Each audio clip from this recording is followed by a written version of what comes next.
The Holy Gospel according to Matthew. Glory to you, O Lord. In the time of King Herod, after Jesus was born in Bethlehem of Judea, Magi, wise people from the east, came to Jerusalem asking, "Where is the child who has been born King of the Jews?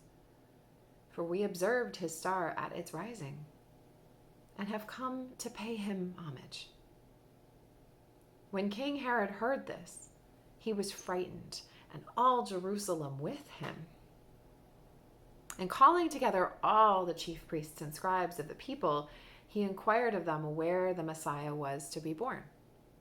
They told him, "In Bethlehem of Judea, for so it has been written by the prophet.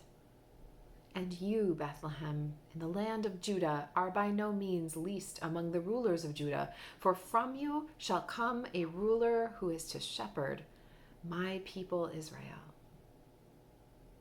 Then Herod secretly called for the Magi and learned from them the exact time when the star had appeared. Then he sent them to Bethlehem, saying, "Go and search diligently for the child, and when you have found him, bring me word, so that I may also go and pay him homage." When they had heard the king, they set out, and there ahead of them went the star that they had seen at its rising until it stopped over the place where the child was. When they saw that the star had stopped, they were overwhelmed with joy. On entering the house, they saw the child with Mary his mother, and they knelt down and paid him homage. Then, opening their treasure chests, they offered him gifts of gold, frankincense, and myrrh. And having been warned in a dream not to return to Herod, they left for their own country by another road. The Gospel of the Lord. Praise to you, O Christ. Think of a time when you did something ridiculous, when you took a risk that in hindsight seemed like something you probably shouldn't have done, but also in hindsight you totally do it all over again. I'm thinking of things like jumping onto a moving train, or taking an obscure and impractical class just because it was fun, or climbing a mountain, or having a baby, or taking a once-in-a-lifetime trip, or buying someone a cup of coffee because they're standing out in the cold and staying to listen to their story, or planting and tending pollinator plants on one tiny plot of land when you know fires are destroying acres of old-growth forest every minute. Everything about Christmas is ridiculous, including the Epiphany story that caps it off. A young unmarried woman chooses to have a baby, a great personal risk to herself during a time of heightened political anxiety, during the reign of Caesar, under the rule of the insecure and dangerous puppet king Herod. And today, bookending that story, some Magi, wise people coming likely from Persia who were not Jewish, and were probably Zoroastrian and had no reason to think this child was important, decided to follow a star west just because they saw it. We're so accustomed to this story, now folded neatly into our nativity scenes and Christmas carols, that we don't stop to consider the utter ridiculousness of it, or the premises that make this story possible. Like, why did these wise people from another country who spoke another language and followed another religion decide this star was worth following because it announced the birth of the king of an oppressed people? What did their friends and families say? Where are you going? Somewhere west into hostile foreign territory? Why? Because you happened to see a star? But there are lots of stars, aren't there? What's so special about this one?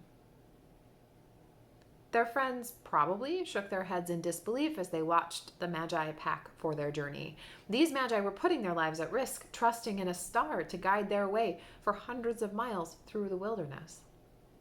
And then, after having arrived in Bethlehem, after having showered this seemingly insignificant baby with expensive presents, after having been warned of Herod's real intentions in a dream, they defied the tyrant Herod and left by another road. leaving Mary and Joseph just enough time to take their precious child and flee as refugees into Egypt in order to save Jesus' life. These Magi, these wise people, chose to drop everything and make a ridiculous and difficult journey to go and find a child. They risked everything, including their lives, to go on this journey, and in the end, they defied the king who would have killed this child, risking their lives yet again for this child whose life was not connected to theirs by anything but a star. This is a ridiculous, risky story, but when we look at God's stories with fresh eyes, we see that they are full of risk.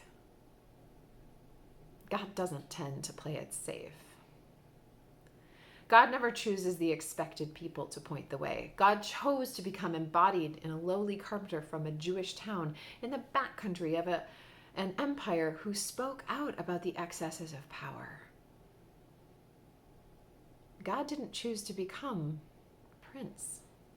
God chose Mary to be Jesus' mother, not a princess or a queen, but someone who seemed powerless, someone who could easily be overlooked.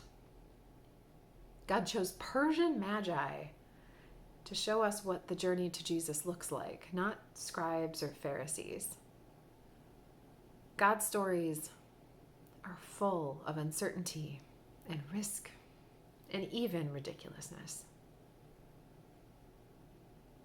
Our own lives are full of risk. Right now, we may feel like some things are more uncertain than ever before. You'd think we'd be used to being uncertain by now, but I will admit I was blindsided by the fact that our kids were back home for online school this week. And here I am talking to you on a screen again. Here we will celebrate communion on a screen again. And here we will gather over Zoom again. It may not be March of 2020. We are, in fact, in a far better position with vaccines and boosters and a more transmissible but less awful virus circulating. But once again, loving God and our neighbor means taking precautions and staying away from the community we hold so dear. Again. I wanted to have the sparkle and peace of Christmas and the joy of getting stuck into a new term, but here we are. And it's a precarious time, an unsettling time, an anxious time. Over the past couple of years, on a community level, we've seen more change than we're used to handling, and that has increased our anxiety. Between the pandemic and the separation that necessitated, the uprisings of 2020 and the truths that were brought to light during that time, the climate catastrophes we're witnessing now, and the Capitol insurrection whose one-year anniversary just passed on January 6th, it's no wonder we're feeling anxious as a community. But this story reminds us that God shows up in the unpredictable, uncertain, even ridiculous moments, inviting us on faithful journeys that are unpredictable, uncertain, and at times even ridiculous. In the words of the Reverend Dr. Martin Luther King Jr., you don't have to see the whole staircase, just take the first step. When faced with the precarity of life, it is easy to shut ourselves down and pull away. But like the Magi, we are called forward by the glimmer of hope that shines in the midst of darkness. I would argue that just as darkness is necessary for us to see the stars in all of their glory, it's necessary for us to experience difficult times in order to understand what hope is. It may feel ridiculous to keep looking forward in hope in the midst of such challenging times, but that's what we're called to do. God never gives us certainty about what life will bring. God has never promised us safety. But God does promise us that God will be with us on the journey, and that the journey will be worth all the risk and even the ridiculousness. Amen.